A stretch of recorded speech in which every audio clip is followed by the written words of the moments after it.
YouTube back with another video, Sweets for the Streets. It looks like there might be a win for Omi and the Hellcat. So initially, there's a civil suit for his assets that were seized. After they had seized his stuff in November 2019, Omi turned around and he filed a motion to get his stuff back.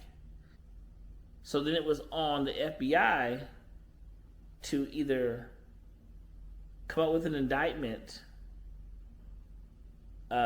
or file a forfeiture complaint on why they should keep his stuff. Well, that didn't happen. The case got dismissed on September 28th. If I'm seeing this correctly, he's won that case. The civil part of this whole thing, he's won. They've dismissed it. The courts dismissed the case, and I'll show you over here where it shows they've dismissed the case for statistical purposes. That's what they said. I'm not really sure what that statistical purpose is, but that's why they closed the case, or that's why they dismissed the case. So that looks like that case is dismissed in Omi's favor, at least getting more of his cash flow back, getting his cars back. At least what's on the list, getting that stuff back is a big win for him. Now, the whole snitching. It's still being said that people think he snitched or whatever. So, Bill Carrasquillo, which is Omi, Jesse Gonzalez, that's the guy out of California, and Michael Barone is the guy in New York. Now, it's very interesting because Omi has a total of 62 counts against him, and you can read all the counts here. And if convicted of all of them, faces up to 514 years. That you already know.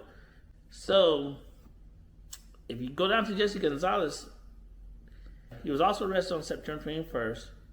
He has 36 counts against him in this whole thing, and he faces up to 244 years in imprisonment if convicted on everything. The third person, Michael Barone, is the one I really kind of want you to look at. Michael Barone was not arrested, which is very odd. Michael Barone was not arrested. He had a summons sent to him. He was in New York. He has a total of 9 counts against him. 9 counts. And convicted on all his counts, he faces a total of 130 years. Now, here's what's funny.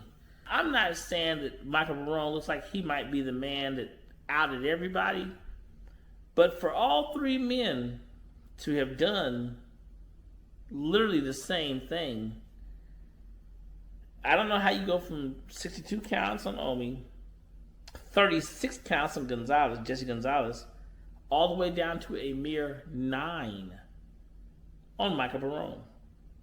I'm not saying the man snitched. What I am saying is, from the outside looking in, he looks like he's got the best deal for everybody, all the way around. No arrest, the lowest charges. I'm just saying, you just have to,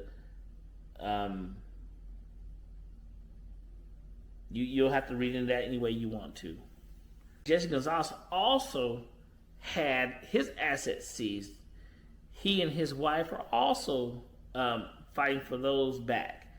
It does not mention any assets seized from Michael Barone.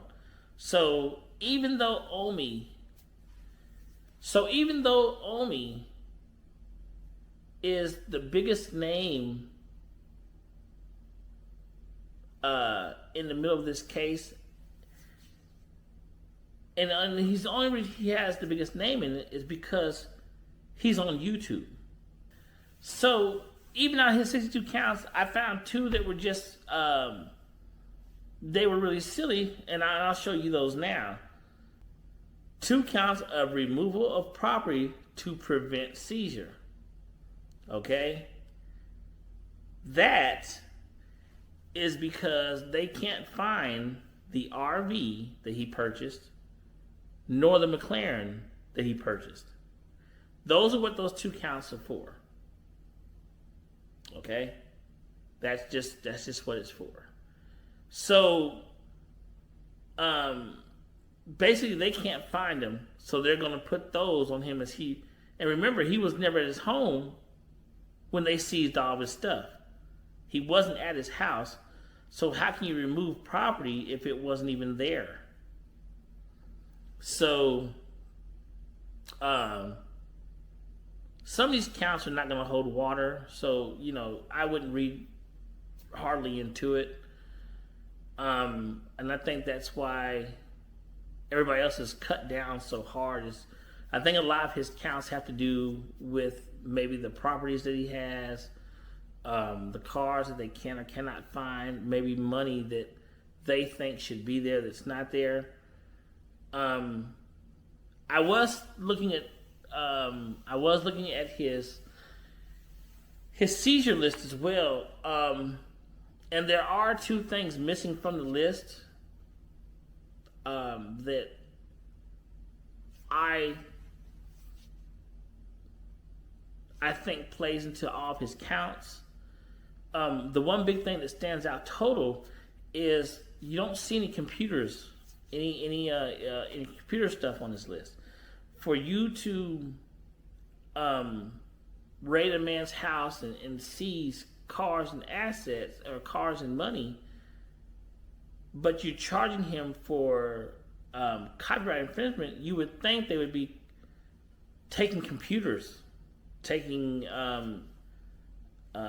SD cards. I mean, everything. They'd strip down anything that he touched: laptops, computers, cell phones, anything that could link him to his online scam, what they call it. And I'm very shocked that you don't see the computers on there. That's one big thing. The other thing I couldn't find, is I didn't see the jewelry.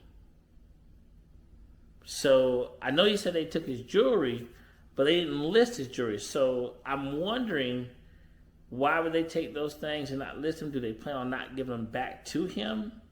Or how does that go? Or is it something like where maybe jewelry doesn't hold value like the cars, and of course the money is always going to hold its value, but maybe the electronics and jewelry just don't hold the value, but they're not on the list. That's all I'm saying. I was just wondering. I didn't understand why those 2 things would be off the list, and I don't think he cares about the jewelry. But I was really shocked that the computers they ripped from him is not on the list. But that does raise a huge red flag. Did they actually get what they were looking for? Because if you remember in the live that Mimi had when he was getting arrested, she asked this question: why are they searching the house? And remember now, the female FBI agent had told her they're not searching the house, they're clearing the house.